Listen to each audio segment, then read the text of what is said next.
Bueno, arrancamos con la tercera parte de la materia, pero también, como para que se queden más tranquilos, medio como si la materia fuera un trekking, y hubiera que subir, bajar, ahora solo es bajada. Tipo, esta tercera parte no es nada, son literalmente 2 semanas o menos, me parece que son 3 días, porque sacamos un día. Y vamos mucho más rápido que en los otros temas, ya no vamos a ver tanta profundidad. Estos temas, sí. Justo iba a decir. Estos temas se evalúan en el examen profesional, promocional, en caso que corresponda, o en el final. ¿Sí? Lo que sí, si ven finales van a ver que sí los tomamos. ¿Sí? Aún así, yo siempre les recomiendo como que los aprovechen porque son un montón de temas, algunos más interesantes que otros. Pero de repente vemos cosas mucho más nuevas que las que veníamos viendo. Así que arrancamos. Pero sí, entra en el final. De hecho, solemos tomarlo como pregunta teórica. Este puede haber de código, de concurrencia, pero los otros suelen entrar como pregunta teórica porque tampoco hay ejercicios. Bueno, y vamos con el maravilloso mundo de la concurrencia. Hasta ahora, nuestro código, siempre arrancamos igual, ¿no? Como bueno, nada es como algoritmos 1 y 2. Como es que hablamos de un paradigma, es como ahora vamos a cambiarlo todo de vuelta. Así que yo me siento hasta mentiroso, ¿no? Porque les digo, ahora todo lo que creían era mentira, pero se lo vengo diciendo con clases también y con funcional también. Pero hasta ahora nuestros códigos se leían de forma muy fácil y muy sencilla, salían, se ejecutaban, ¿sí? En general es de arriba para abajo, son funciones o clases que se llaman unas a otras a través de métodos, a través de llamados y son funciones, lo que corresponda. El código es totalmente seguible, debugueable, ¿sí? Yo sé que el punto de entrada lo selecciono yo, es el main. Se va a empezar a ejecutar ahí, va a llamar las funciones que voy a ir leyendo. Si hay que pedirle un input al usuario, lo va a pedir y eventualmente va a terminar. O va a seguir infinitamente si le metieron un while infinito o ese tipo de cosas, ¿no? ¿Sí? Teníamos el hilo de ejecución, es ese, ¿sí? Súper básico, va de arriba para abajo. Acá lo que nos dice es, bueno, ya sabemos un montón de cosas, ¿sí? De hecho el 90% de la materia o más, pero nos pregunta es, ¿quién es el que realmente ejecuta nuestro código? O sea, ¿cómo lo lee y cómo lo corre?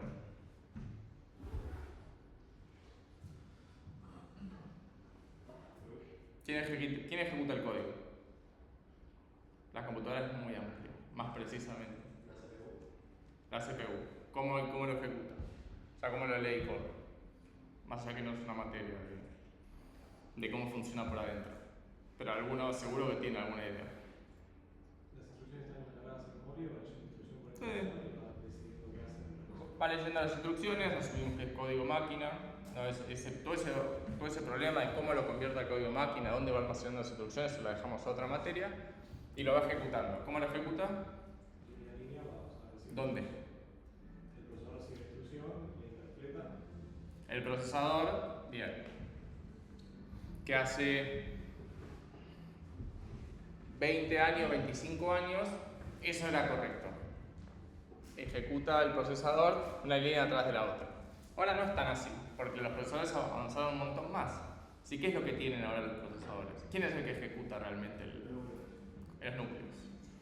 Dejamos de tener un solo núcleo o un solo core a tener muchos cores, que son los que realmente ejecutan las líneas. El procesador es como el examen, el mainframe, ¿no? El que junta todo, orquestra, pero el que ejecuta realmente es el core o el núcleo, que es parte del procesador, obviamente, ¿no? No es incorrecto decir que el procesador ejecuta líneas, pero digo, para ser precisos, porque necesitamos la precisión hoy, son los núcleos. Sí. Cada línea va a entrar, esto ya lo charlamos, cada línea va a entrar en el core, en un núcleo, ¿sí? Y va a ir ejecutando lo que tenga que ejecutar. ¿Sí? Entonces, ¿qué es lo que corre el núcleo? Corre instrucciones. Son todas las instrucciones una bajo la otra, las llamamos hilo de ejecución, ¿no? Igual que en los 1. Cuando termina el hilo, que no hay más instrucciones que correr, termina el programa. Bueno, a ese hilo, ¿sí? Que en realidad ni siquiera es una forma de llamarlo, es traducirlo, que es thread, ¿sí? Ahora vamos a empezar a interesarnos en estos hilos de ejecución porque vamos a empezar a soportar muchos hilos, ¿sí? No solamente uno. Hasta ahora siempre es uno. En el TP que están haciendo el TP2 es uno. Hay una línea tras la otra, hay una línea ejecutándose todo el tiempo, no hay otra, ¿sí? Hasta ahora todo se corre en un thread de ejecución, ¿sí? En un hilo de ejecución. Por ahora todo normal, ¿sí? Ya lo charlamos. Pero en realidad, el universo, ¿sí? La vida es mucho más difícil de la que nos plantearon cuando éramos chicos. Hay que pagar impuestos. Pero más allá de eso, nunca es single thread. O nunca tenemos un solo hilo de ejecución. ¿Sí? Sino que en general tenemos muchos hilos de ejecución en paralelo. ¿Sí? O de forma concurrente o de forma paralela, que no es exactamente lo mismo. Súper fácil. No importa el sistema operativo que tengan, seguramente tengan un administrador de tareas. Y ahí pueden ver todas las tareas que están corriendo, todas las aplicaciones que están corriendo en simultáneo. ¿Sí? Ahí tiene un montón de hilos de ejecución. Si cada programa, no sé, en este caso no se ve nada, ¿no? Pero qué sé yo, Telegram, acá hay una consola, acá Google Chrome, los tres están corriendo en paralelo. O ustedes están programando y al mismo tiempo mirando algo en YouTube, si no sé, en su monitor del costado, los dos están corriendo en paralelo. El Chrome tiene su propio hilo de ejecución que programó la gente de Google y, no sé, depende del IDE que usen, sí, el IDE tiene sus propias líneas y están corriéndose en paralelo. ¿Sí? Son dos hilos de ejecución diferentes, son dos programas diferentes. Hasta ahora nunca nos habíamos cruzado con que nuestro código puede ser ejecutado en muchos hilos diferentes. Hasta ahora siempre es uno. ¿Sí? Lo mismo pueden entenderlo como diferentes tabs de Chrome, ¿no? Cuando ustedes cambian de tab, sigue cargando la anterior, sigue laburando, sigue haciendo lo que tiene que hacer, ¿sí? Porque corren diferentes hilos. Ahora tenemos un problema, que es que cada uno de esos programas va a tener al menos un hilo, ¿sí? Que es el propio, ¿sí? Como cuando corren su TP2, está el hilo del TP2, ¿sí? El thread que va a ejecutar los threads. Entonces, vamos a tener diferentes tipos de arquitectura en nuestra computadora. Este se llama, como se me salió antes, que single thread, cuando tenemos un solo thread corriendo en todo momento, o cuando tenemos muchos threads corriendo en paralelo, donde cada uno tiene su stack de memoria, que es lo más común. Si ustedes jamás pensaron esto, ¿no? Pero cuando programan, piden memoria, a lo loco, hacen int, string y todo ese tipo de cosas que nos gustan, no se preocupan de que a ver si esa memoria que estoy pidiendo se la dan a otro, o es de otro, tipo lo piden y ya está. Eso es porque el sistema operativo le asigna registros y stack de memoria a cada thread. ¿Sí? Hace un estilo que se llama sandbox o caja de arena, donde a cada aplicación le da como su cajita de arena que no puede salir de ahí. Entonces no puede pedir memoria de afuera, ese tipo de cosas. A ustedes no les interesa en lo más mínimo cuando programan, ¿no? Hoy somos súper interesados en eso. Pero nunca sale de esa caja de arena. ¿Por qué? Porque le asigna un stack de memoria y unos registros. ¿Sí? Ahora, hasta acá hablamos de muchos programas. Sí, tengo el Chrome y el Telegram. Cada uno, Telegram, cada uno es un thread diferente. Ahora pensemos nuestro propio programa, si también podría correr en muchos threads. Si podríamos hacer que intencionalmente nuestro programa corra en muchos threads. Podríamos hacerlo levantando mi programa 2 veces, pero es medio hacer trampa, porque son dos aplicaciones diferentes para el sistema operativo. ¿Qué pasa si yo en mi propio sistema utilizo dos threads, utilizo dos hilos, ¿sí? Intencionalmente, dos hilos de ejecución en paralelo? ¿Qué ganancia podríamos tener ahí? ¿En qué caso de uso podría estar bueno hacer eso? Dejar de tener un solo hilo para pasar a tener dos.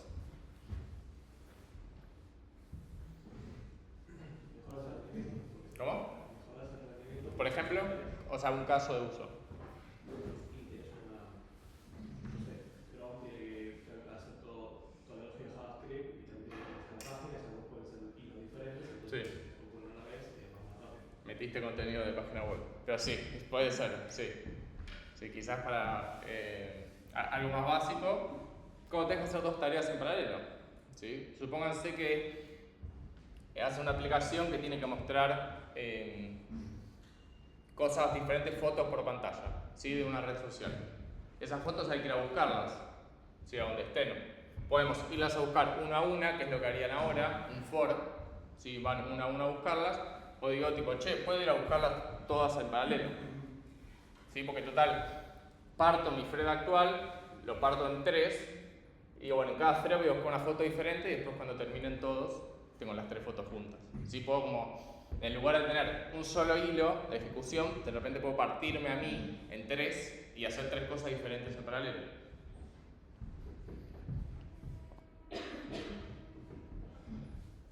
Pero algo que habíamos charlado es que en la computadora el que corre realmente el thread es el core.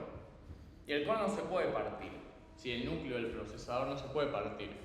Por más que yo quiera correr 10 threads en paralelo, el core va a correr uno solo en un instante de tiempo. ¿Sí? Cuando la computadora era single thread, tenía un solo thread, esto de multithreading no tenía tanta onda. ¿No? ¿Por qué? Porque ustedes dicen, a priori podríamos decir, con lo que sabemos hasta esta diapositiva, que si yo sé que tengo un solo núcleo y empiezo a hacer tareas en paralelo, en el mejor de los casos no es en paralelo, porque yo sé que al final de todo hay un solo core. ¿Sí? Es como si ustedes tuvieran su pyme, su empresa, y podrían decir, bueno, tenemos todas estas tareas que las puedo paralelizar. Pero si tienen un solo empleado, ese empleado puede hacer de una tarea. Entonces, por más que partan tareas paralelizables, que se pueden hacer al mismo tiempo, si hay un solo empleado no las va a poder hacer. Igual van a ser secuenciales. ¿Sí? Va a ser primero una, después la otra, lo que sea. Ahora vamos a ver cómo funciona igual eso, porque la computación no nació con 2 cores. Y ustedes ya saben que pueden ejecutar múltiples programas en paralelo, por más que su computadora tenga un solo core. ¿Sí? Porque antes tenían un solo core. Entonces, ¿cómo funciona eso? Bueno, lo vamos a ver ahora.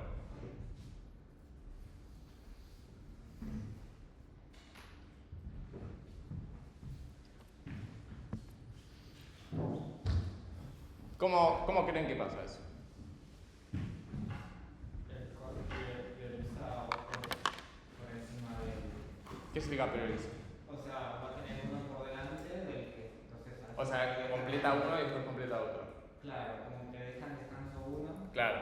Entonces, no podrían correr una descarga de un archivo y, no sé, y navegar al mismo tiempo, porque deberían esperar a que termine la descarga y después podrían navegar. O sea, ¿cómo haces para hacer las dos cosas? Vos no te das cuenta que hay un solo core. De hecho, ahora tampoco, porque ustedes tienen 16 cores súper poderosos, su procesador, pero tienen mucho más threads que 16 corriendo en su computadora. ¿Cómo hace la computadora para que ustedes piensen que corre todo el tiempo? Ejecuta de cachitos. Ejecuta cachitos, literalmente. Va a decir, esos cachitos va a decir cómo parto. No puedo partir en instrucciones, pero parto en tiempo. Entonces, a cada thread, depende cómo el sistema operativo y cómo se administra, hay muchas formas. Pero la forma más básica es, a cada thread le asigno un porcentaje de CPU. ¿Sí? ¿Cómo se le asigna? Entonces, ese porcentaje de CPU significa que de una cantidad de tiempo determinada, 10 segundos, que es una eternidad para el procesador, porque recuerden que labura en nanosegundos, si 10 segundos es toda la historia de la humanidad, o más para el procesador. De 10 segundos, un porcentaje va a ir a este thread, otro porcentaje va a ir a este thread. Y así es como simula que está ejecutando todo en paralelo, digo, está sucediendo todo, pero no está sucediendo todo. Pero va cambiando todo el tiempo de thread, de core. ¿Sí? Entonces, cuando tenemos más cores, tenemos más cosas en paralelo, pero va a seguir distribuyendo eso, ¿sí? va a terminar asignando. Tiene prioridades, así que si no le da el mismo porcentaje a todos, ¿sí? De hecho, hay una forma que ustedes pueden ver cuánto porcentaje de CPU o de memoria asignó el sistema operativo a cada proceso en el administrador de tareas. Entonces, de repente tenemos dos posibilidades en todos nuestros threads, ¿sí? Recuerdo que cada thread pueden entenderlo como un programa o en realidad es una línea de ejecución, ¿no? Pero tenemos dos formas, que está simulando correr todo en paralelo, exactamente al mismo tiempo, o que realmente lo esté haciendo. Si ustedes tienen, volvemos a la pyme, tienen tres tareas paralelizables y tienen 3 empleados, pueden hacerlo paralelo. ¿Sí? Bueno, eso tiene un nombre, que es concurrencia versus paralelismo. ¿Sí? Concurrencia va a ser cuando tenemos múltiples tareas al mismo tiempo, siempre, básicamente, pero no están necesariamente en simultáneo. ¿Sí? O sea que para un instante de tiempo t, en realidad hay una sola tarea. Simula, porque hace lo que dijo el compañero. Parte a las tareas en cachitos y va ejecutando los cachitos. ¿Sí? Por el contrario, el paralelismo sí es cuando tenemos muchas tareas en simultáneo. Para un instante t de tiempo hay más de una tarea ejecutándose. Como ya charlamos, sus procesadores son súper poderosos, tienen 16 cores, hasta 16 threads pueden ejecutar, ni más ni menos. Seguramente tengan miles corriendo en su computadora. Sí. Acá hay una forma más visual, pero me parece que se entiende bastante. Concurrencia es esta, la partición en diferentes cachitos, ¿sí? O sea, ejecuta líneas de cuando se le terminó el tiempo, corta ahí, cambia a ejecutar líneas del código de la tarea 2, cuando se le termina el tiempo, corta y sigue donde dejó la tarea 1. ¿Sí? Pueden imaginárselo como vieron los breakpoints que pone el IntelliJ. Es como si pusiera un breakpoint y es tipo, bueno, hasta acá. Sigue con el programa 2 y después retoma el breakpoint. Si ustedes no se dan cuenta, puede ser súper rápido. ¿Sí? El paralelismo literalmente están corriendo paralelo. No sé si una es mejor que la otra, en general tiene que ver con las limitaciones que tenemos del hardware. ¿No? Podemos decir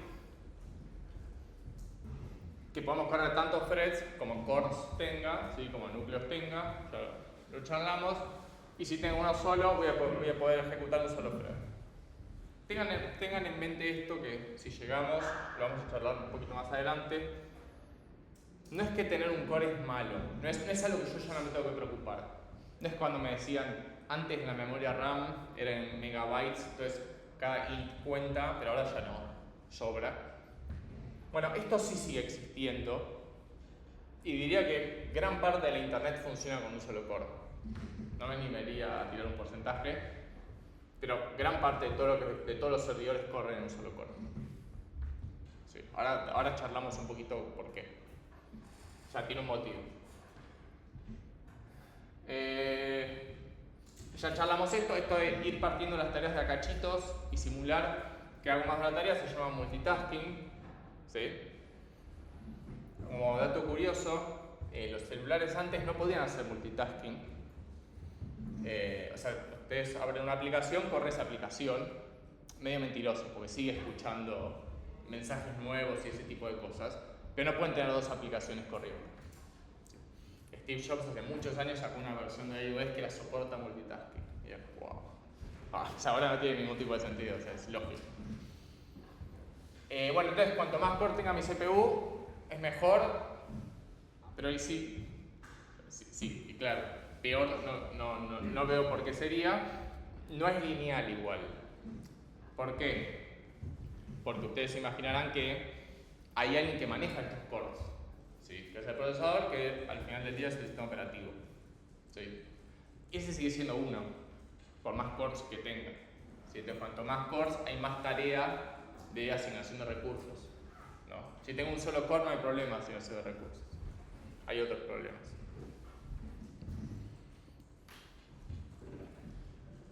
Si todos los cores están ocupados, no es que si hay un thread nuevo no se va a poder ejecutar, sino que se lo va a asignar a un core. ¿Sí?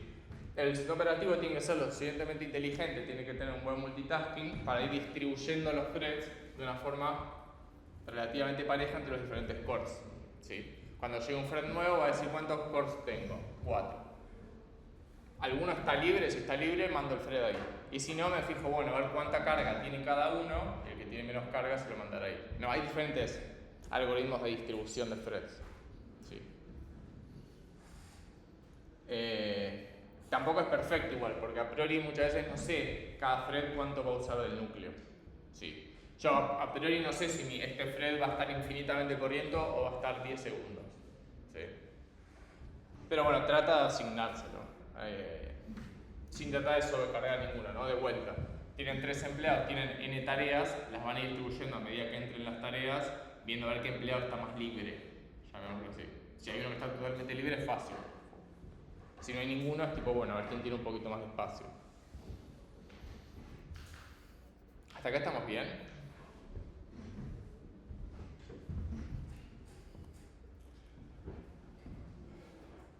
Esto, si nosotros lo agregamos en esta materia, porque es un pantallazo, es un mega pantallazo, lo van a ver en otras materias, como en concurrentes, ni sé si se llama así, se solía llamar así. Esto es un universo entero también, ¿sí? O sea, tanto como funcional o como objetos, podría haber una materia entera de esto, de hecho la hay. ¿Sí? Ojo que esta no es la solución a todos nuestros problemas de vuelta. ¿Sí? De hecho, esto podríamos discutir si no trae más problemas que beneficios, pero es como funciona el mundo. ¿Sí? Todas las computadoras tienen multithreading. Ahora vamos a ver algunos de los problemas. Como beneficios, tenemos mejora de performance. Digo, ahora podemos hacer más cosas en paralelo, fácil de ver. Yo me puedo aprovechar de eso. ¿Sí? Piensen de vuelta, si tengo que ir a buscar fotos a diferentes lugares para mi página web, lo puedo hacer en paralelo. Puedo lanzar yo intencionalmente diferentes threads, uno con cada foto. Va a haber un límite, que va a ser el de la cantidad de núcleos, pero como programadores en general a mí no me interesa. ¿Sí? Porque se llama, el algoritmo se llama un best effort, como el mejor esfuerzo, ¿no? Tipo, yo lanzo los threads para descargar las fotos, tengo que descargar 10 fotos. Yo no sé dónde va a correr mi sistema, quizás tiene 10 threads, quizás tiene 2. Bueno, pero eso es lo mejor que puedo hacer yo. Tipo, lanzo 10 threads, si tendrá 2, bueno, entrará 5 y 5. Por eso se llama así como el mejor esfuerzo, ese tipo de algoritmos. Hay algo muy importante, ¿sí? Que es que ahora vamos a optimizar los recursos también. ¿Sí? Porque hasta ahora no charlamos de este tipo de cosas, pero ¿qué pasa si un thread está trabado? Se llama. O sea, está esperando input del usuario. Está esperando que el usuario ingrese, que el usuario puede tardar segundos en introducir el input, que eso es una eternidad, ¿no? O sea, en esos segundos el procesador pudo hacer la vida. Bueno, en ese caso puede organizar mejor el tiempo y dejar de lado ese hilo y empezar a ejecutar otro hasta que el usuario empiece a trabajar. ¿Sí? Ingresar el input. ¿Sí? Cuando un thread está trabado, o se llama que está bloqueando, ¿sí? El core, se puede dejar de lado y seguir con otro. ¿Sí? Y bueno, y ahora podemos hacer sistemas más complejos porque la vida es multithreading. ¿Sí? Ustedes hasta ahora no nos había pasado. ¿Sí? Pero ustedes cuando hagan una página web, un servidor o lo que sea que vayan a hacer, van a tener múltiples usuarios en simultáneo, que van a hacer diferentes operaciones en paralelo. Así que van a tener que soportar este tipo de cosas. ¿Sí? Ya hay frameworks, ya hay sistemas, como Java, que ya son multithreading. Tipo, ya les deja soportar este tipo de cosas. Si alguien trabaja en Java, saben que el más conocido es Spring Boot, el framework Spring Boot para convertir Java, hacer un servidor Java y soportar muchos threads. Muchas aplicaciones en paralelo, muchos requests. A ver si me olvidé de algo.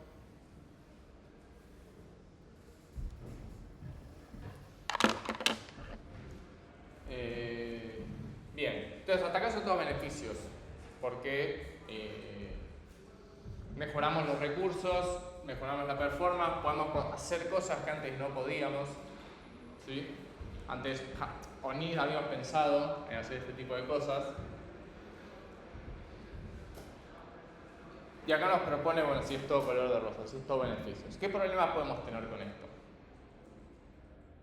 ¿Qué problemas estamos introduciendo en este paradigma? Puede ser que no sepas cómo se ejecutan los threads, porque vos lanzás threads y no sabes en qué orden se van a ejecutar. Depende cómo está el sistema, pero sí, hay muchos sistemas que sí, el hilo de ejecución ya no es único y hay muchas veces ni sabes cuándo se van a lanzar. Hay veces que sí, hay veces que no. Bien, o sea, ya es un sistema más complejo de seguir, de buguear, ¿sí? De un montón de cosas. ¿Qué más? Puede ser que gaste un poco más como la vida útil del cole para hacer tantas. Lo gaste, literalmente decís. Y para eso está, ¿no? Para usar, apagar la computadora para eso, ¿no? O sea, Creo que capaz un paralelismo que al hacer tareas distintas tiene como cierto nivel de mecánica. sí, hay algo es como que O sea, yo lo que me refiero es que si están constantemente haciendo. sean valientes los cores igual. Para eso están preparados para eso, pero lo que sí pasa es que cuando empezamos a cambiar, no es que para cambiar de thread simplemente hace un switch y es tipo listo, mira para el otro lado y sigue, sino que hay un switch se llama del contexto entero. Si tiene que retomar el otro thread, tiene otro stack, otro registro, ¿sí? Tiene que dejar el thread actual en un estado razonable, digámoslo así. ¿Sí? Hay un costo de context switching, ¿sí? De cambiar de contexto todo el tiempo.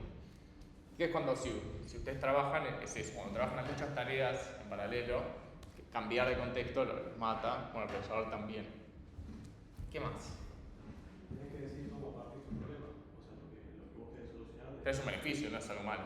O sea, en el peor de los casos no lo uses. Es una dificultad, claro. Pero bueno, pero es como la gracia. Si no lo uses, estás, ya no tenés ese problema. ¿Qué más? Por ahí depende de equipos con más capacidad. Por ahí si quieres expandir un código y no tenés la capacidad, vas a tener que expandir. Bueno, si vos dependes de que tu sistema funcione relativamente bien, tiene que correr en un sistema con muchos cores, puede ser que sí, que depende de tus requerimientos mínimos, no son tan bajos, ¿no? Eso pasa mucho con los juegos, tenemos que va subiendo los requerimientos mínimos por esto. Pero los programadores programan mal. No programan mal, es nuestra culpa. Va de la tecnología, llamamos del avance, es como un side effect. El primer Mario que salió no había espacio en la consola. Entonces, tipo, las texturas, los dibujitos son todos iguales. Tipo, las nubes son iguales que el piso, solo que le aplican una transformación de color en código. Porque no entraban más dibujitos en la memoria. Entonces, los programadores tuvieron que ingeniárselas para poder dibujar todo eso. Tipo, en el Mario la gran mayoría de las texturas es la misma. Mismo dibujo achicado, girado, porque entró ahí. Va pasando el tiempo, ahora la memoria RAM es cuasi infinita, ¿sí? Tenemos 32 computadoras de 32 cores, ni ahí te preocupas de la memoria, ¿sí? Jamás pensás así. Entonces eso nos hace peores programadores en general. Por eso para mí muchas veces los juegos van subiendo los mínimos requerimientos y yo digo, deben tener acciones en Nvidia o en alguna fábrica de procesadores, porque el juego es el mismo, se dijo, ¿por qué ahora necesita más que antes? Y claro, porque tienen más recursos para programarlo, entonces ni se preocupan. Bueno, bien, ¿qué más? La dificultad para sincronizar todo.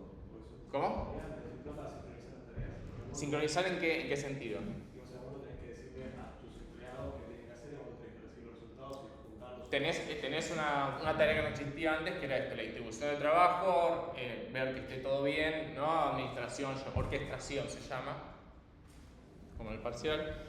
Bien, tenemos eso más. ¿Qué más?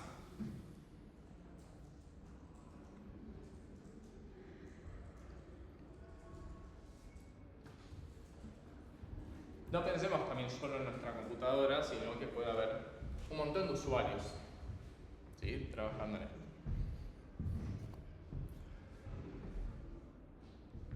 Tenemos los desafíos de la concurrencia, que son problemas. Ahora vamos a ver dos, me parece. Pueden parecer como muy casos borde, muy de nicho.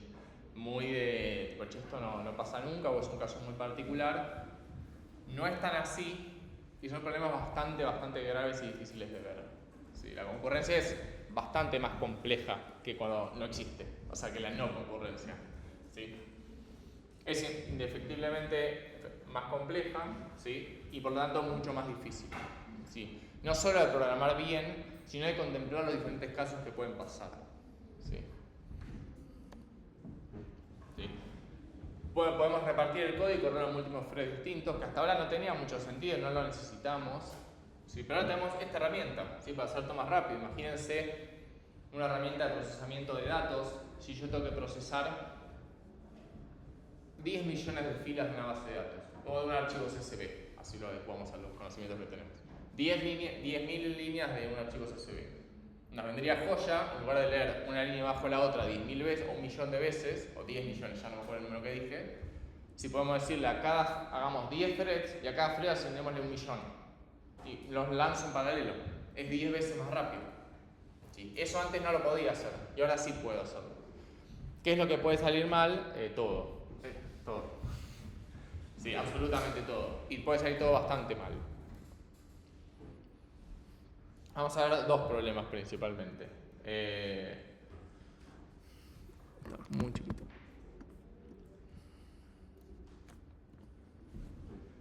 ¿Qué pasa cuando de repente tenemos dos threads, ¿sí?, que tienen que realizar tareas en conjuntos, ¿sí?, que tienen que ser administradas, ¿sí?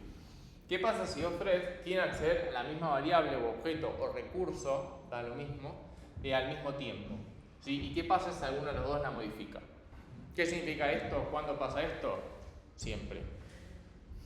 Ustedes usan Twitter, ¿sí? El tweet que están obteniendo ustedes, que es un recurso, ¿sí? no es solo de ustedes, ¿sí? Cuando su celular va al servidor de Twitter, de X,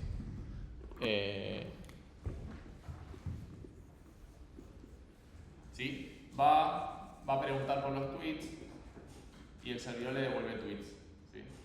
Lista de tweets, como Java. ¿Está bien? Ahora, este recurso que te devolvió a vos, también se lo devuelve a él. Si siguen a los mismos, el mismo tweet le va a llegar a los dos. Están accediendo al mismo recurso. Es lo que nos está pasando acá.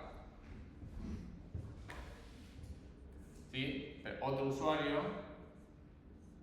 pregunta por tweets y también se los devuelve. Y es exactamente el mismo recurso.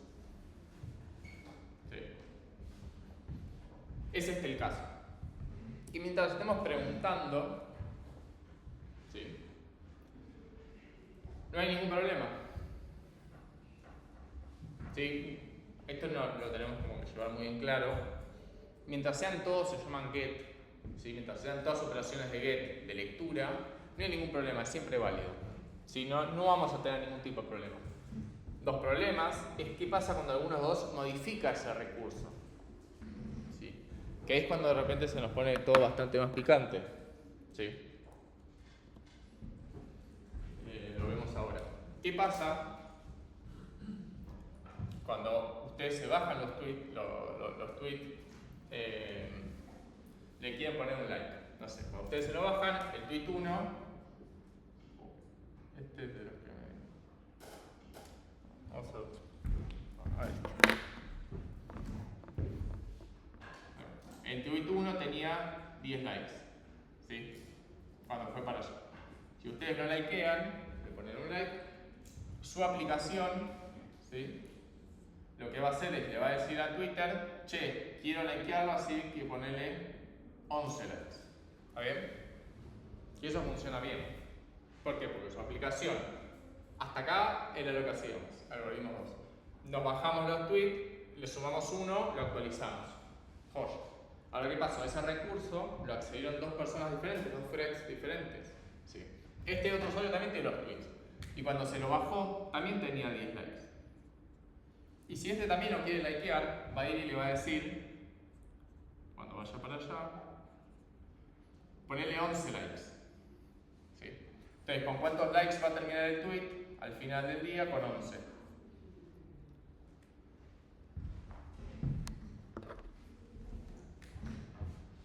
Que está mal, porque tenía 10, le likearon dos veces, dos usuarios diferentes, debería tener 12, no 11. ¿Sí? Eso se llama condición de carrera, o race conditions. cuando básicamente el resultado final depende de qué thread se ejecutó primero, cambia y da resultados incorrectos, ¿sí? Como este. Ahora andamos un cachito más igual. Si podemos resolver este, que este caso de uso tiene una solución bastante fácil, ¿qué pasa si un thread necesita que termine otro y ese otro necesita que termine el primero? ¿Sí? Están como en un loop. ¿Sí? Ese se llama deadlock. ¿Sí? Cuando uno depende del otro. Ahora vemos cada uno igual en particular. ¿Qué herramientas tenemos para evitar este tipo de problemas? Pocas. Bueno, tenemos modelos de comunicación, esto que una memoria compartida donde ese mismo recurso está en la misma memoria para las dos threads. Entonces, bueno, puedo decir que acceden exactamente al mismo recurso literalmente. Acá no es el mismo recurso literalmente, si es una copia. El tweet original vive acá. Yo este acá le da una copia, este acá le da otra copia. Si uso una memoria compartida, no, pero tiene que pasar en la misma computadora. Pasaje de mensajes, básicamente que se comuniquen las diferentes threads. Y quizás cuando nosotros controlamos todo, todos los threads están en nuestro sistema, no estamos en este caso, sino que es directamente un caso en mi mismo código, que a veces lo van a ver en la práctica.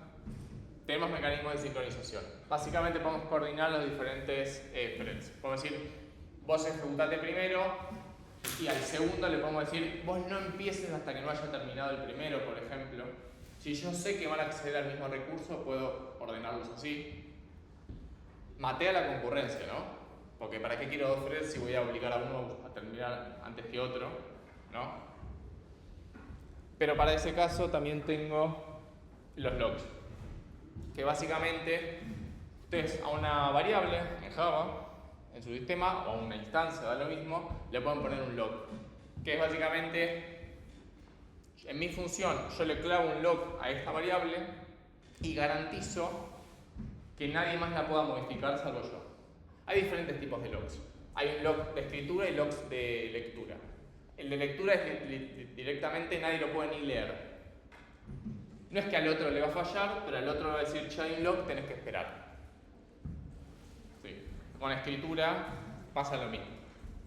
Si uno quiere estar 100% seguro que uno accede a la variable de forma segura, con log de lectura es suficiente. En este caso, imagínense si solo una vez que devuelvo el tweet, tipo no se lo bloqueo, ya está. A este no se lo puedo devolver, pero no tengo este problema. O sea, es un sistema terrible, porque ahora es todo mucho más lento, pero es seguro.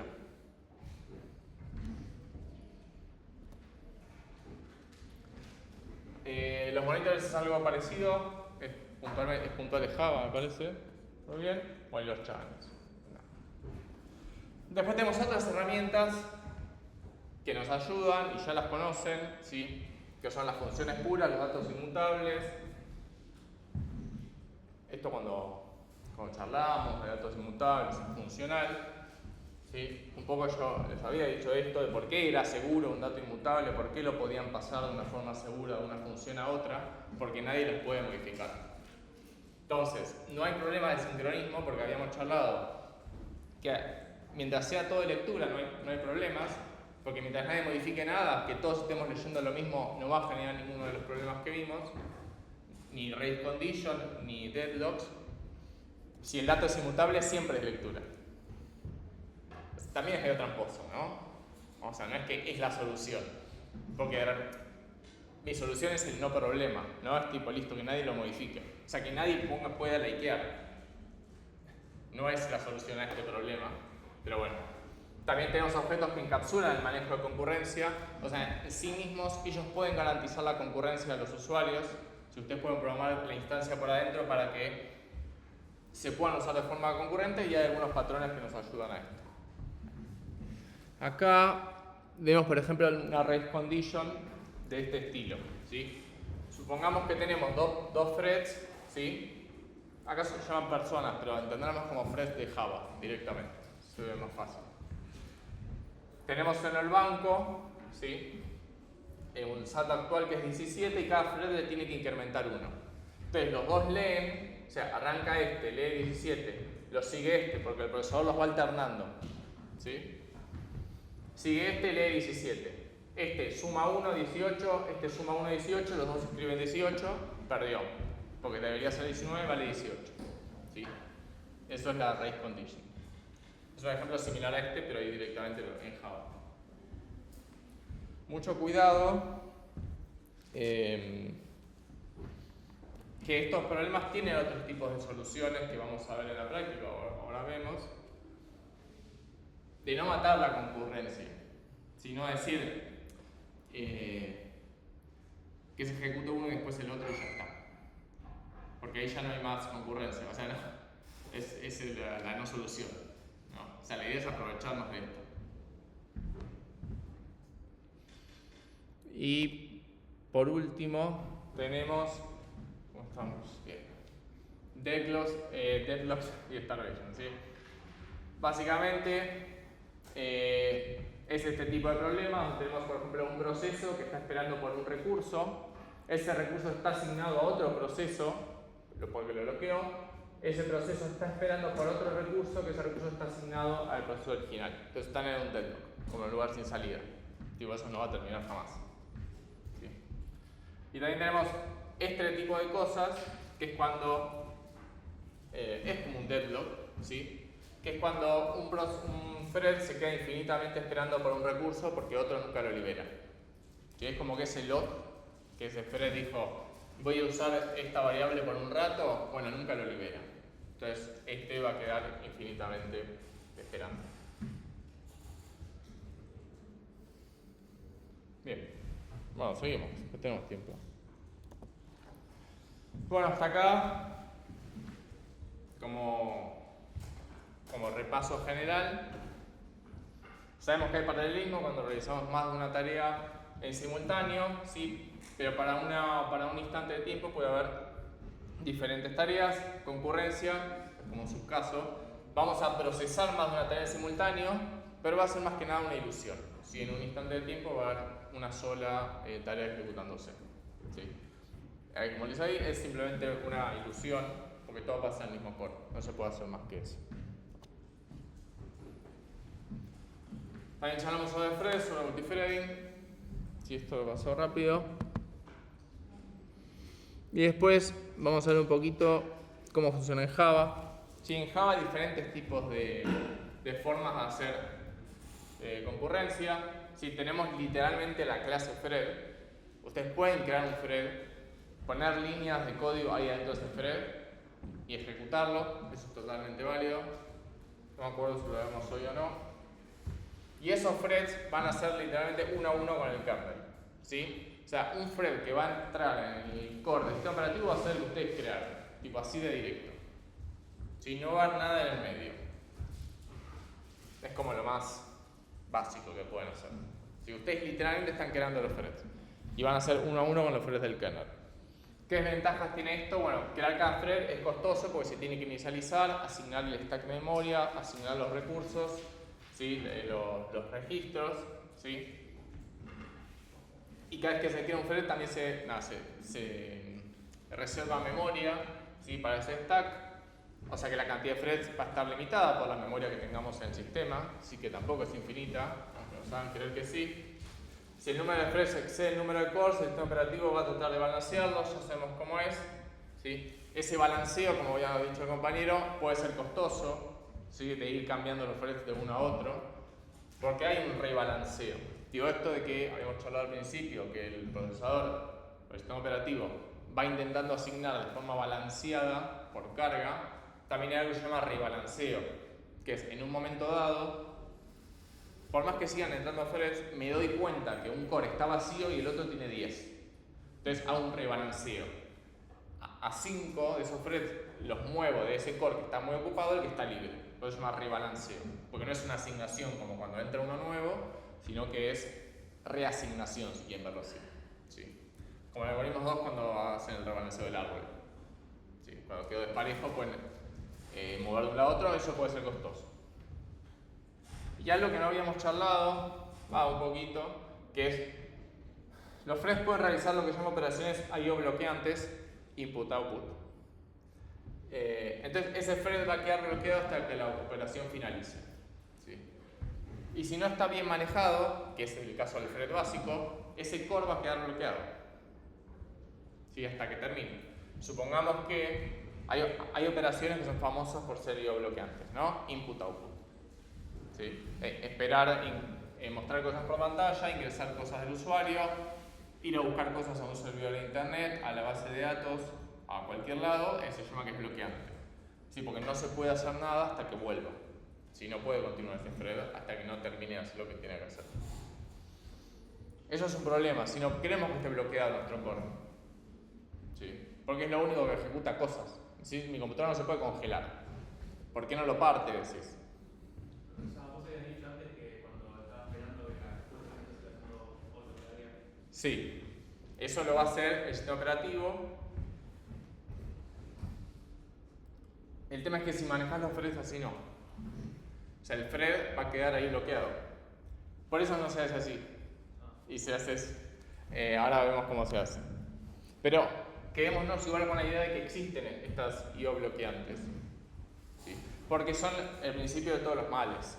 ¿Sí? Cuando empezamos a tener operaciones concurrentes. ¿Sí? No podemos en nuestro thread, más allá de si el profesor lo hace por cachitos o no, tener este tipo de operaciones porque me bloquean el resto de la ejecución. ¿Sí? Tenemos algo que se llama como alternativa completable future. ¿Sí? Es muy parecido a las promesas de JavaScript, si alguno trabajó ahí, a las promises. ¿Sí? Ahora le escriben async await, pero siguen siendo promises en el fondo. ¿Sí? Pero lo que hace es representar una operación asincrónica. ¿Sí? Que puede producir un resultado o finalizar de forma excepcional. ¿Sí? ¿Qué es esto de asincrónico? Algo lo habíamos charlado hace un montón de tiempo cuando charlamos de programación orientada a objetos, que era sincrónico, asincrónico. Bueno, igual que las promises, los completable features son para operaciones que son asincrónicas, que significa que no se va a ejecutar en este momento, se va a ejecutar cuando pueda y va a terminar cuando pueda. ¿Sí? ¿Para qué hago esto entonces? Porque es una cagada. Porque antes ustedes leen de arriba para abajo el código. Si yo empiezo a tener este tipo de cosas que no se me completan, ¿sí? ¿Cómo sigo programando? Ustedes tienen que ir a buscar algo a la base de datos. Eso es una operación asincrónica porque la base de datos está en otro continente. No saben cuánto va a tardar. Sí, eventualmente se va a completar. Pero para seguir la ejecución necesitan eso que fueron a buscar. No es que lo fueron a buscar porque sí. Necesitan el resultado. ¿Sí? Entonces, te dicen, ¿para qué me sirve entonces? ¿Por qué no sigue siendo sincrónico? De hecho, Java puede convertir operaciones que otros lenguajes son asincrónicas en sincrónicas. Tipo, Java por default es un lenguaje 100% sincrónico. Ir a la base de datos es sincrónico. No tienen ese problema. Pueden ir y volver y el programa los va a esperar. JavaScript es el opuesto. Por default siempre es asincrónico. Todo es asincrónico. No sabes cómo se va a ejecutar ni cuándo. ¿Sí? Pero ¿para qué hacemos eso? De vuelta, si es malísimo. Bueno, para no generar una operación bloqueante. Porque cuantos menos threads tengan, cuantos menos cores tengan, van a tener menos posibilidad de ejecución. Y si tu thread se queda bloqueado, no pueden ejecutar otra cosa. Ahora vamos a ver un caso de esto. Permite realizar operaciones de forma sincrónica de forma no bloqueante. ¿Sí? No bloqueante es, manda esa operación asincrónica, pero puede seguir con otras cosas. Y cuando termina esa operación, seguimos. ¿Sí? Permite encadenar llamadas mediante el uso de callbacks. Esto de que es cuando termines esta promesa, ejecutate esto. Súper fácil. Si yo fui a buscar los tweets a la base de datos para devolverlo, el siguiente código, o sea, yo le digo, anda a buscar los tweets y cuando vuelvas, hace esto. No sé, filtralo, haz lo que tenga que hacer, no sé, este código. Y todo esto de los threads, de yo tener que crear un thread que después va a ir literalmente al core, yo me olvido de eso. El programador ya no se conoce de threads, sabe de cosas asincrónicas nomás. Si ya no me interesa cómo se administra, que el sistema operativo lo administre de la mejor manera. Acá hay un ejemplo. Por ejemplo, tenemos un completable feature, ¿sí? Que, bueno, supply async, hay un montón de funciones. pero es resolver esta función, una lambda, ¿no? Ya re sabemos lo que es eso. De forma sincrónica, después, cuando esto termine de forma aceptable, sin excepciones, ejecutate esto. Entonces, esto va a terminar siendo un thread en la base en el procesador. Es un completable feature. Es algo que es de forma sincrónica. Yo lo creo y así como está, nunca se va a ejecutar. Lo tengo que lanzar. Cuando ustedes hacen el completable feature.join, garantizan que se ejecute. El join le dice, espera, corta acá la ejecución y hasta que no termine esto no sigas. Ahora vemos otro caso que usa 2. Que tenemos dos tareas asincrónicas. Una que imprime hello, otra imprime world, ¿sí?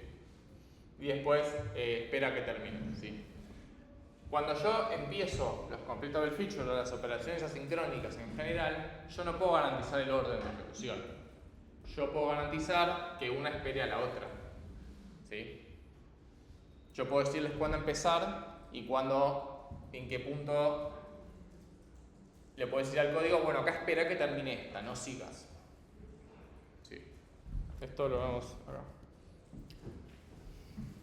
Acá tenemos 3. Cada una imprime algo diferente. Las 3 completable features o promesas las metemos, las combinamos, ¿sí? Todas juntas y las lanzamos. Y que se ejecuten. Con el join yo garantizo que las 3 se terminen antes que termine el programa. Entonces, lo que va a hacer es, va a poner cada una en un thread diferente, en el mejor de los casos. Yo no sé en qué orden se van a ejecutar, lo que estoy seguro es que van a terminar, se van a ejecutar, se van a imprimir estos 3 porque está el join. Ahora después igual en la práctica lo ven, por eso no me paro mucho en el código. Pero no sé el orden. Muchas veces el orden no importa. Si tengo que ir a buscar fotos para mostrar en la UI, es lo mismo, necesito todas al finalizar. No me importa cuál va a buscar primero y cuál va a buscar después. Si ven exámenes, nos gusta mucho tomar este tipo de cosas y preguntarles cuál es el orden de ejecución. Tipo, ¿qué pueden decir de esto? Bien, ejemplo más. Que tienen una lista vacía, ¿sí? Un array list. Tienen un completable feature que de forma síncrona, eventualmente, devuelve hello. Ni bien termina eso, agrega el resultado del anterior. Esto que decía de callbacks y el código que se ejecuta después que termina una promesa, bueno, es esto. Cuando termine este, se ejecuta este. El resultado de este es el parámetro de este. Agregarlo al vector. Y después imprimí el tamaño, la cantidad de elementos que hay en esa lista. ¿Sí? Que a priori acá, no sé qué va a pasar. Puede mostrarme 0 o 1. Porque para que 0 tiene inicialmente. Y para que muestre 1 tiene que haberse ejecutado este y después este, que es cuando agrega el elemento. Pero esto es una promesa, no sé cuándo va a terminar. Como yo antes de esto no estoy garantizando que termine, puede terminar o no todo esto, esto puede mostrar 0 o 1. ¿Sí? Si lo corro varias veces va a dar cosas diferentes. ¿Cómo funciona esto en la vida real? Supongamos que necesitamos, en este caso, ir a buscar diferentes tipos de cosas para resolver. Por ejemplo, el usuario pide un agregado de los diferentes datos que tiene el sistema. ¿Sí? El sistema lo agarra y le pregunta del controlador al servicio, es un estilo de MVC, ¿sí? Solo que no es para UI. Le dice, obtené la respuesta agregada y lo que hace el servicio de agregación, sería castellano, va a ir a buscar a la base de datos los usuarios, los productos y las órdenes en paralelo. ¿Sí? Va a lanzar las llamadas en paralelo. Cuando las 3 vuelvan, las va a juntar y las va a devolver. ¿Sí? Entonces ganamos un montón con esto, de las promesas. Podrían quedarlos en threads también, pero es bastante más incómodo y más costoso. Ahora, yo les había dicho que gran parte de la internet funciona en un core, y no porque sean máquinas viejas. ¿Sí?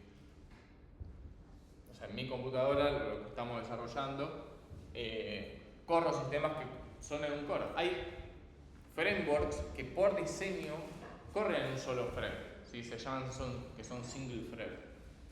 ¿Sí? Java puede tener muchos threads.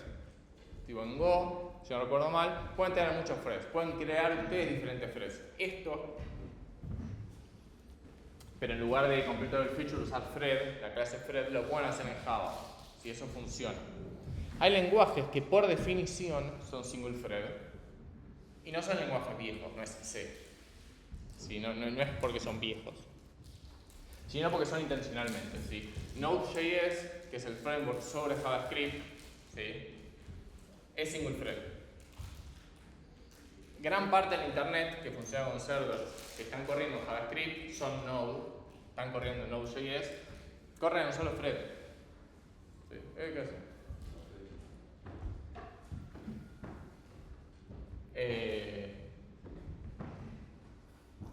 Yo, por ejemplo, programo en Node.js y tiene un solo thread. Y no es porque sea viejo, sino es así por diseño. Ese thread tiene un nombre muy especial en Node.js que se llama Event Loop, un nombre más marketinero, ¿no? Más cheto. Pero es un thread. Ese thread tiene una onda circular, así que tiene un montón de tareas.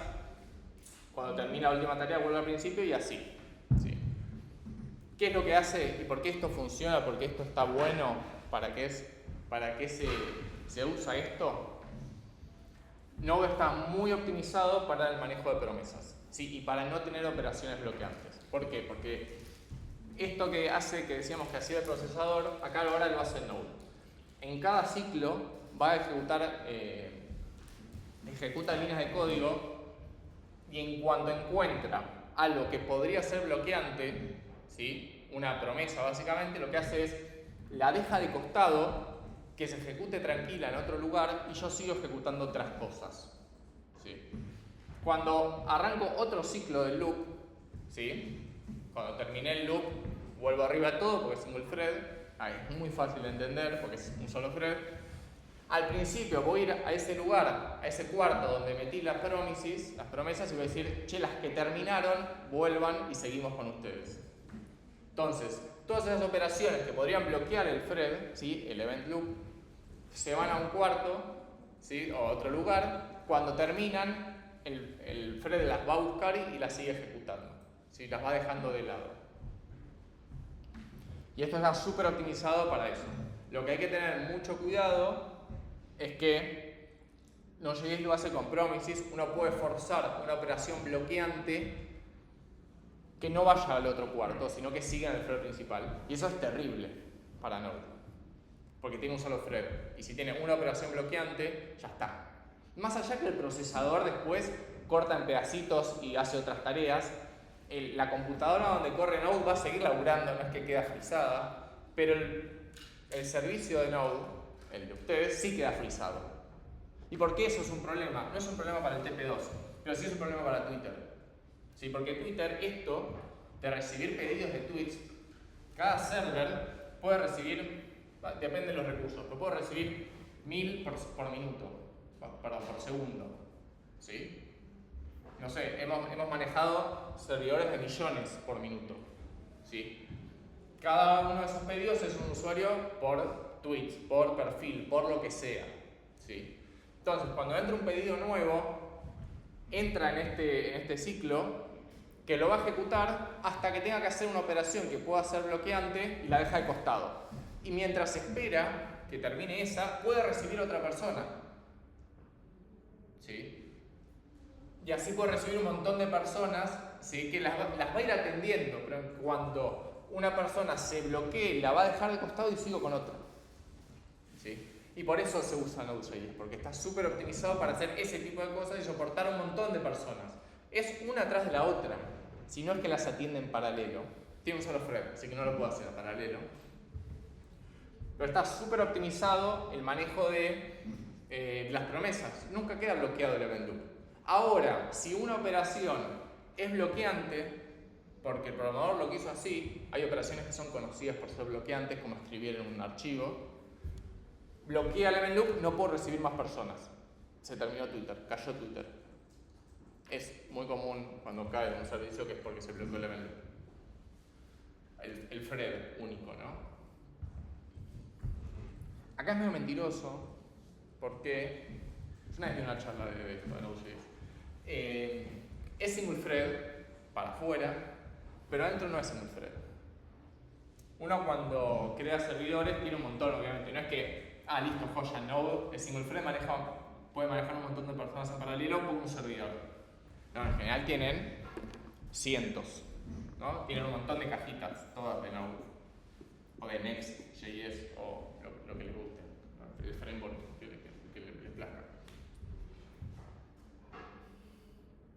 ¿A qué les iba a decir? Les iba a decir la clave del final.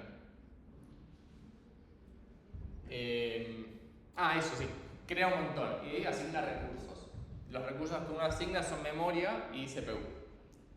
En general, uno labura en Kubernetes, no asigna CPUs en términos de cores, en términos tipo 1, 2, 3, sino que puede asignar porcentajes, tipo un core y medio. No es que se parte el core, sino que la mitad del tiempo de un core va a ir para tu proceso, ¿no? Uno para Node no tiene que reservarle 3 cores, porque usa uno. O sea, por más que corra en mi computadora súper potente de 16 cores, sigue usando uno. ¿Sí? Entonces, ya desde el vamos no le puedo asignar una cosa. Poder puedo, pero es tirar cores a la basura si le asigno cores a mi cajita que sean más de uno. Ahora es medio mentiroso, porque en realidad no te pide un core, te pide 1,1, 1,2. ¿Por qué? Porque esas promesas que dejaron de costado, que dicen ejecútense, ¿dónde se ejecutan? O sea, no es magia tampoco. En ese coma 2 están esas promesas que se están ejecutando.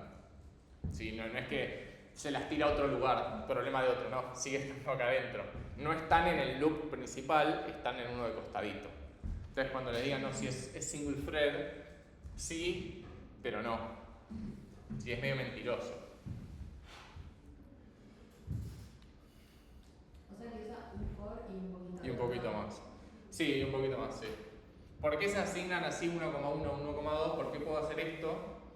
Porque esto en general corre en computadoras donde puedo correr varias cajitas. ¿Sí? Entonces, si tengo una computadora de 16 cores, puedo correr un montón de operaciones Node. Cada una en un thread diferente y van a funcionar bien. ¿Sí? Sí, en general es 1,2, 1,3. ¿Sí? Si se le asigna menos va a funcionar peor. Si se le asigna 1, lo que va a hacer es al único, es como el anillo del poder. Al thread único le va a dar menos que 1. Que de vuelta, no es que es físico, es un tema de tiempo nomás. ¿Sí? Ustedes pueden asignar 0,9 cores a un proceso y es que el 90% de ese core va a ir, el tiempo de ese core va a ir para este proceso. Bueno.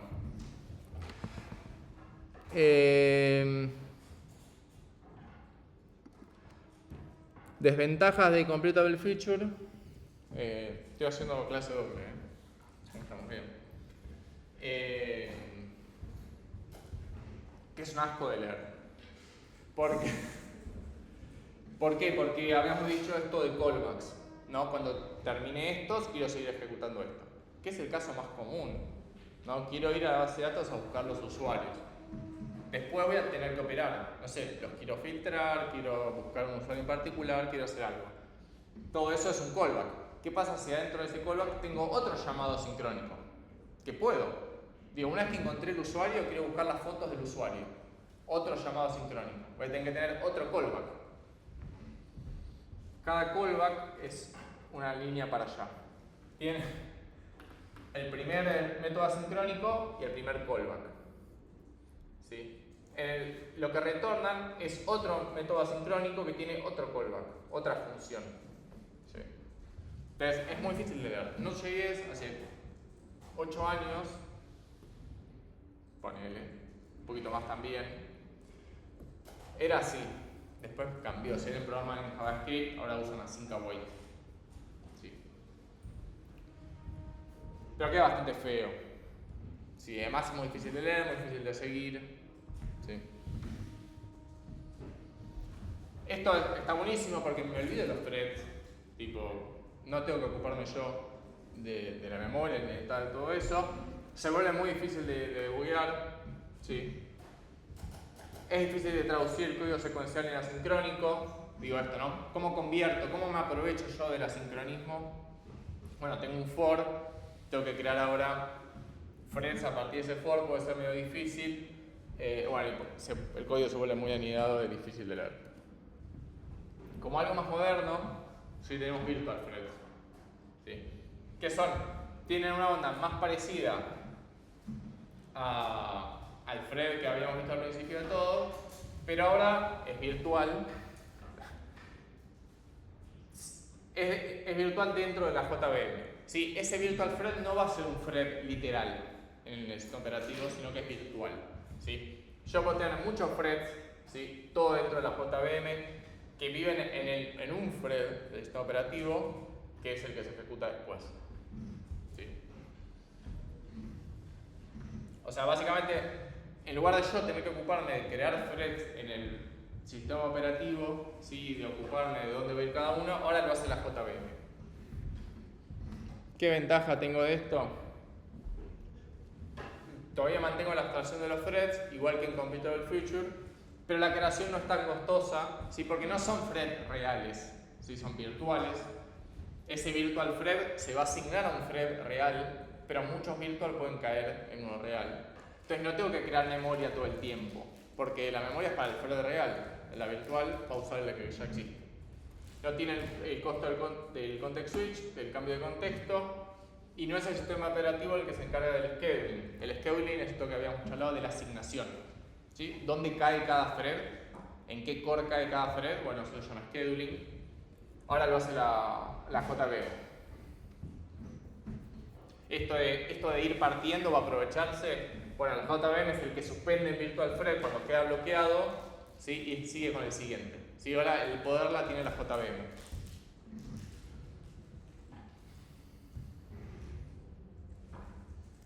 Tiene una onda más parecida al single thread de nuevo.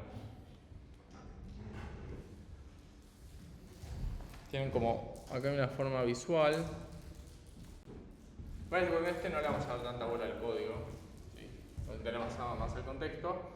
Bueno, pueden tener un solo thread real, un single thread en su computadora, y pueden tener diferentes virtual thread, ¿sí? Que, bueno, esto lo va a ir asignando a medida que, nada, como quiera.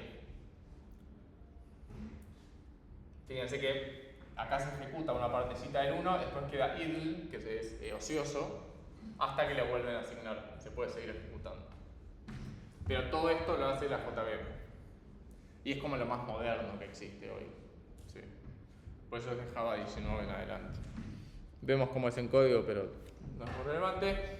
Pero tiene una onda muy parecida a Computable Future. Sí.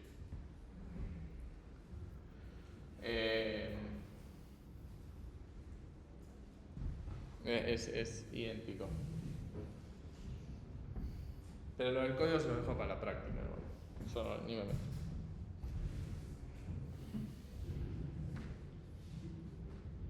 ¿Qué más? Vi las dos hoy. No hay práctica actual. Nos vamos.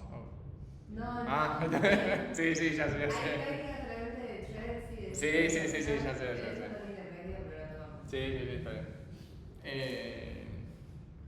¿Alguna pregunta de todo esto? Hay un montón. Pero todo esto hay un montón de contenido porque esto es más parecido a la vida real. Y fíjense que esto no va ni contra funcional ni contra objetos. ¿Sí? O sea, va por otro lado, no se lleva mal.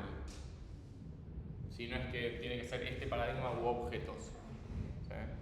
Bueno, ahora tenemos objetos concurrentes. Qué bueno.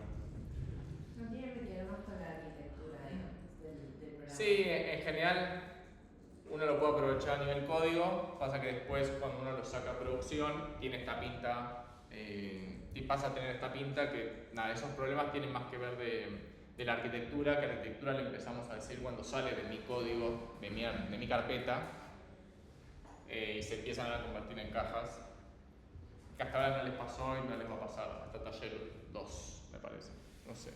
Una consulta, ¿tiene algo que ver esto con el overclocking? ¿Con? Con el overclocking de los procesadores, no tiene nada que ver. ¿Qué se lo O sea, como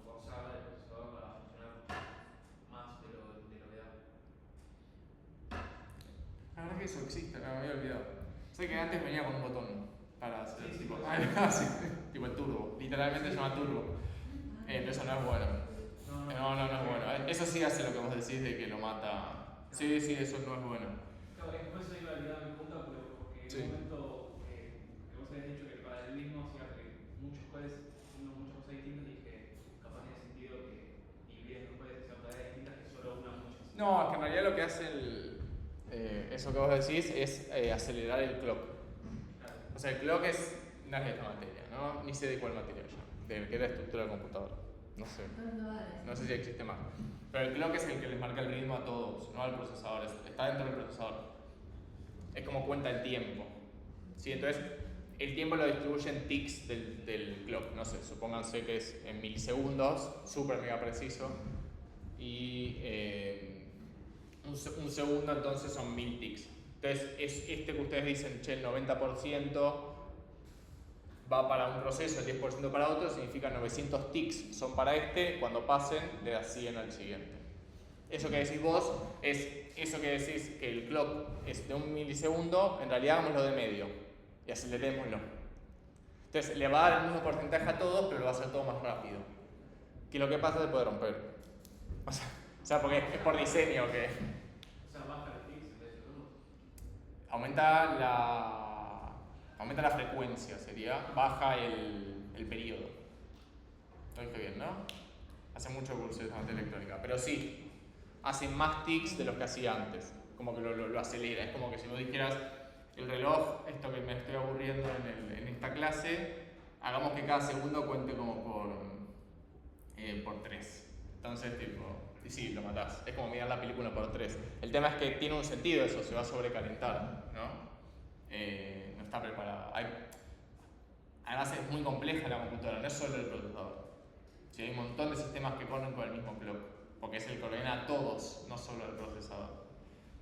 Después están las tarjetas de video modernas, que son una computadora en sí misma y tienen su propio clock y se sincronizan de otra forma, no importa. Pero si no, a priori no está relacionado, eso lo apura. Pero no es sano. Bien, ¿qué más?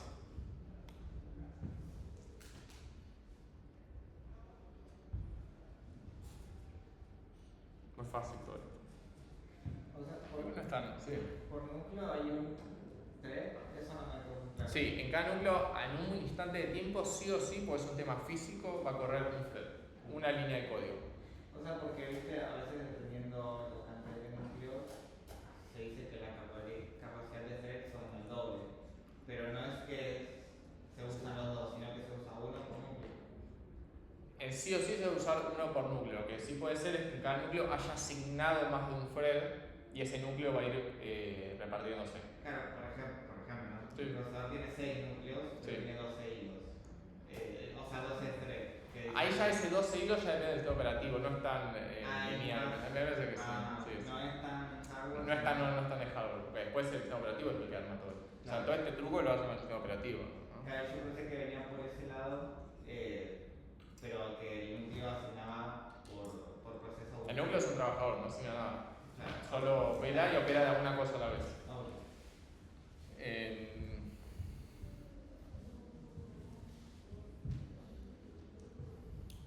¿Qué más? Nosotros tomamos todo, porque nos gusta tomamos. Si no, no lo damos. Bueno, son las 8 encima. Ya está liberando, por favor. Sí.